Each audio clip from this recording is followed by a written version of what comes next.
para ahondar más en la temática, le damos la bienvenida a la abogada Fátima Mena. Ella es miembro de la coalición contra la corrupción en nuestro país.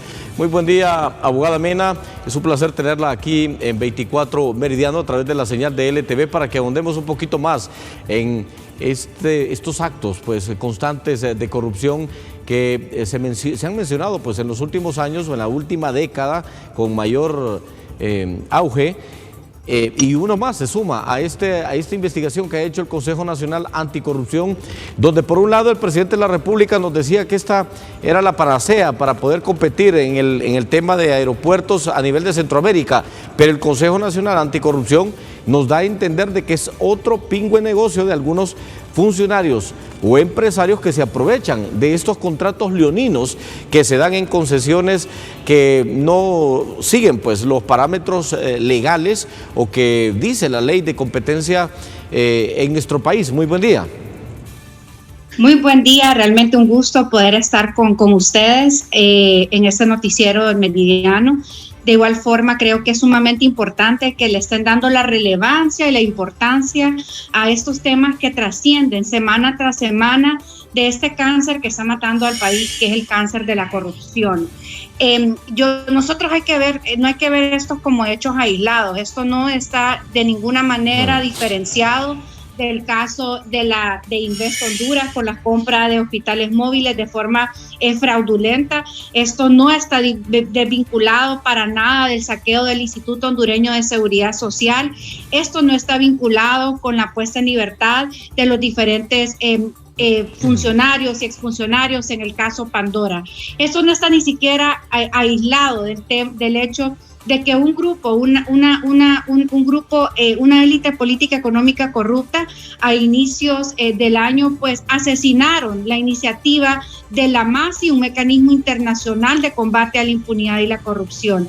Y es que Sara Chay es una experta en temas de corrupción a nivel mundial. Hizo un caso de estudio en Honduras hace aproximadamente unos 4 años. Y en este caso de estudio decía que el sistema operativo, oiga, qué delicado, el sistema operativo de Honduras es precisamente la corrupción. Y para poder operar de una forma corrupta y de una forma sistémica, hemos visto cómo han venido cooptando al Estado. Han cooptado a la Corte Suprema de Justicia, han cooptado a los diferentes ministerios, generando una concentración de poder, lo que violenta un principio de toda democracia, que es el principio de separación de poderes.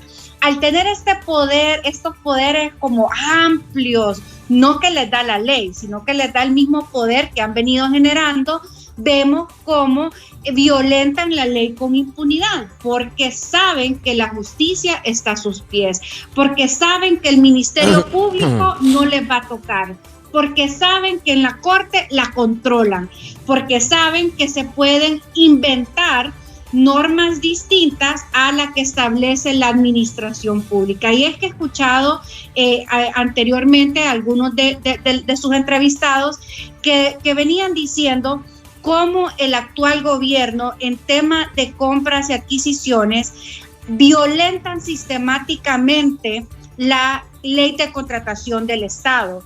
Lo hacen diluyendo responsabilidades. Entonces, ya no compran los ministerios, quienes sí están obligados a poder comprar y ejecutar todo su mandato a través de los principios de las normas que establece el derecho público. Entonces ellos empiezan con lo que la gente conoce como tercerización, otros lo llaman privatización.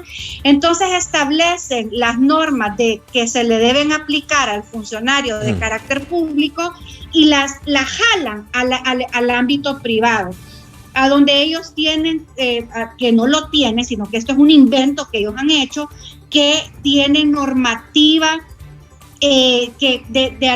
privada, es decir, que hay mucha arbitrariedad, que ellos pueden hacer estas contrataciones directas y de una forma fraudulenta y obviamente que no responde a los intereses colectivos. Y bueno, ha trascendido en las últimas horas el caso de Palmerola, que es precisamente una violación a la forma que han estado pactando no solamente contraria a los intereses colectivos, porque uno de los principales temas cuando hablamos de procesos de tercerización y de privatización es que los gobiernos corruptos, cuando pactan con estos inversionistas, pareciera que hay un juego de ser juez y parte, es decir, como que ellos se ponen del lado de los inversionistas. La ciudadanía asume o presume que hay pactos oscuros y que ellos se van a beneficiar con estos inversionistas. De hecho, se ha hecho de forma descarada. Por ejemplo, en los últimos meses también ha trascendido como diputados, diputadas, ministros, personas vinculadas que son funcionarios, se vuelven contratistas del Estado, que eso es una clara prohibición. Pero como la justicia no ha hecho nada históricamente, entonces vemos cómo esto se ha vuelto una práctica ilegal, pero desafortunadamente habitual. Por eso es sumamente necesario entender de que este grupo de poder ya no va a cambiar sus mañas. Yo creo que el haber robado, el estar saqueando el Estado en plena pandemia demuestra que ni siquiera una situación extraordinaria pues saca la humanidad y poner los intereses del país primero. Creo que no debemos la ciudadanía quitar el dedo de la llaga, porque realmente es la ciudadanía articulada en diferentes espacios quienes mantienen el tema de, por ejemplo, dónde está el dinero vigente. Entonces, sin embargo, hay otras organizaciones de sociedad civil que hacen como trabajo más profundo, que alimentan esta demanda y que me parece que es sumamente importante entender que necesitamos articularnos para vencer este monstruo de 1000 cabezas que es la corrupción sistémica que se ha venido entronando desafortunadamente en el país, violentando no solamente la Constitución de la República, las leyes administrativas del país, sino que también saqueando al Estado y queriéndose imponer de una forma ilegal. Yo creo que ese círculo vicioso es precisamente el que debemos de romper para rescatar la democracia de este país. Un país que ahora más que nunca necesita salud, necesita no solamente salud en cuanto a la salud física, sino que necesitamos salud, que la salud de la democracia hondureña se recupere, y no lo podemos hacer mientras tengamos este cáncer de la corrupción a través de hombres y mujeres corruptas que se prestan para poder mantener la corrupción sistémica que opera en el país. Necesitamos romper, para eso hay que quitar esas personas que lo fomentan y llevar hondureños y hondureñas que estén dispuestos a reconstruir un país basados en el imperio de la ley, basados en la creencia de que todos y todas somos iguales y basados en el principio de separación de poderes, basados en la creencia de que queremos reconstruir el Estado de Derecho que desafortunadamente ha sido desmontado por estos gobiernos en los últimos periodos. ¿Hay alguna diferencia, abogada Mena, en las 3 décadas del siglo pasado a estas últimas 2 décadas de gobierno? Me refiero en el sentido si ha sido más descarada la corrupción o llevamos 50 años de este modus operandi de estos grupos de políticos y de empresarios que se ponen de acuerdo para robarle al Estado. Bueno, yo soy del criterio de que los últimos 10 años, de hecho desde el golpe de Estado, ¿verdad?, del 2009, hay un desmontaje sistémico. Y no podemos decir, de hecho me encanta el libro 100 años de corrupción, una edición del Consejo Nacional Anticorrupción, que demuestra la corrupción que ha ocurrido gobierno tras gobierno, ¿verdad? O sea, hay una diferencia entre la corrupción ocasional y la corrupción sistémica. La corrupción ocasional ocurre hasta en Suecia, en Finlandia, países que pues son de primer mundo, porque son actos como aislados que se cometen, pero el problema en Honduras es que tenemos una corrupción estructural y una corrupción que es orquestada desde Casa de Gobierno, que hemos visto cómo, y hay que decirlo, Juan Orlando Hernández ha venido no solamente desmontando el Estado de Derecho, sino que ha debilitado fuertemente las instituciones y especialmente los poderes del Estado. Yo creo que eso no lo habíamos visto realmente o sea, no es algo que ha sido recurrente. Sí hubo un intento, obviamente con actos de corrupción marcados en distintos gobiernos, pero no de la forma tan descarada como se ha hecho en los últimos 2 periodos. Aparte de eso, un debilitamiento a la institucionalidad pública, un desmontaje a cualquier sistema republicano. Pues yo personalmente los motivo a que puedan tomar literatura, ¿verdad? Por ejemplo, hay un libro famosísimo, ¿Por qué fracasan los países?, que precisamente dicen que los países que debilitan sus instituciones pues fracasan.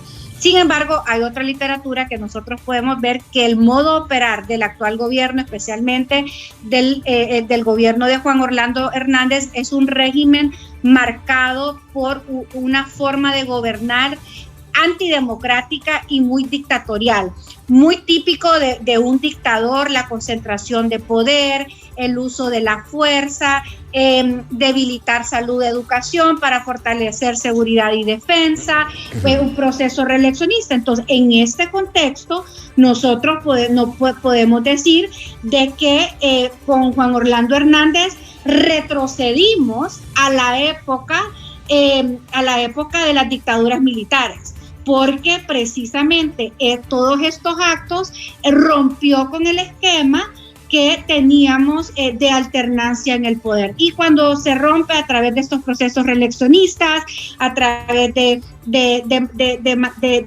golpe a la Corte Suprema de Justicia que le dio precisamente Juan Orlando Hernández el 12 de diciembre del 2012, entonces esto es algo atípico que los otros gobernantes, hay que decirlo, nosotros nunca hemos tenido ni otro gobernante que no sea ni el Partido Liberal ni el Partido Nacional.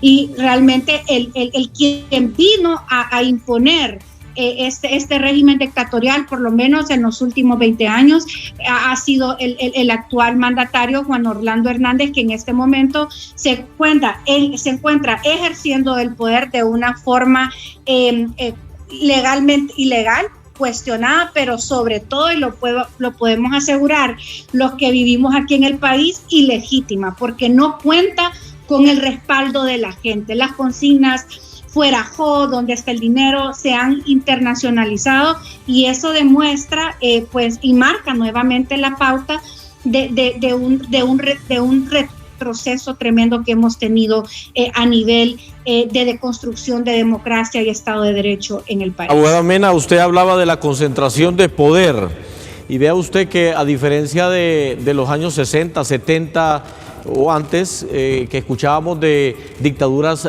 militares o de gobiernos autoritarios a través de la fuerza militar, hoy tenemos también un elemento adicional, y es que parte de un sector poderoso empresarial y ligado pues a la banca de Honduras está feliz con que esta situación continúe y con que en Honduras continúe pues el gobierno de la manera en que se está manejando.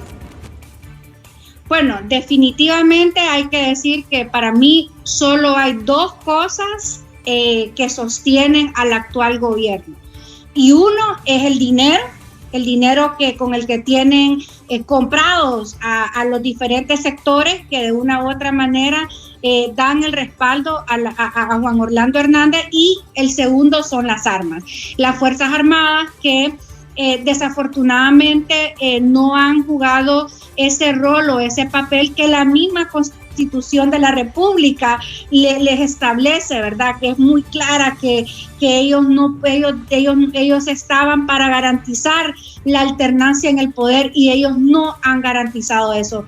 Y bueno, y volvemos a que lo único que lo sostiene son las armas y el dinero que vemos que cada vez necesita más pistos, más dinero para poder tener esas voluntades de su lado. De otra manera, yo creo que realmente vemos un presidente cada vez más solo, los recientes cambios que hemos visto en el actual gobierno, personas pues que yo creo mucho en la juventud, creo mucho en los procesos de renovación, pero creemos que hay cargos que se requieren méritos, competencia y tener una trayectoria para poder estar al frente. Ahora estamos viendo que el Estado el actual gobierno se está llenando de personas que no cuentan con esas trayectorias lo suficientemente amplias. Y bueno, y luego el otro es el esquema que creo que una de las formas que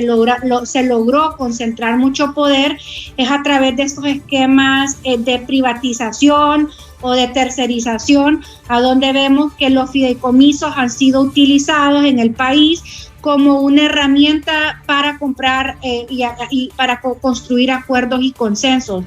El problema en Honduras es que los fideicomisos únicamente existen como una figura del derecho privado.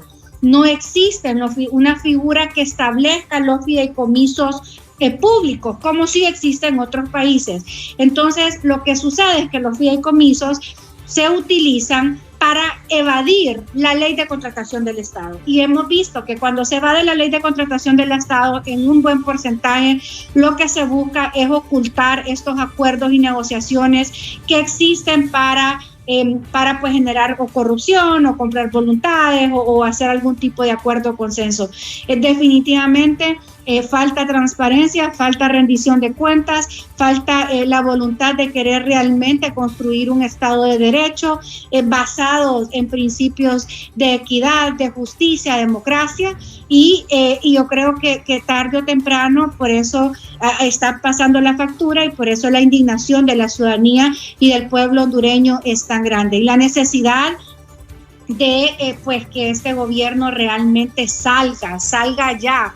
Yo creo que han demostrado incapacidad en el manejo de la pandemia, un descaro terrible en el debilitamiento de la institucionalidad pública, y es algo que no puede ni debe continuar si nosotros queremos realmente un futuro para nuestros hijos y realmente queremos aquí lo que se avisora con un gobierno es desafortunadamente más subdesarrollo y más pobreza. Abogada Mena, le agradecemos su intervención, muy precisas, elocuentes sus palabras y lógicamente sus puntos de vista en torno a la corrupción que se ha dado en nuestro país.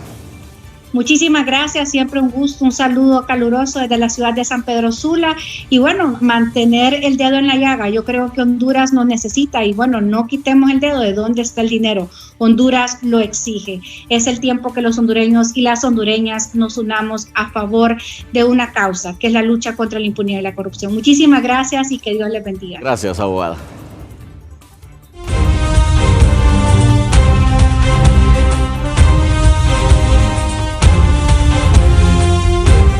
La abogada Fátima Mena dando sus opiniones en torno a los constantes actos de corrupción que han habido en la última década, según ella, que han ido deteriorando pues el nivel de vida de todos los hondureños. Bien, pasamos a otras informaciones y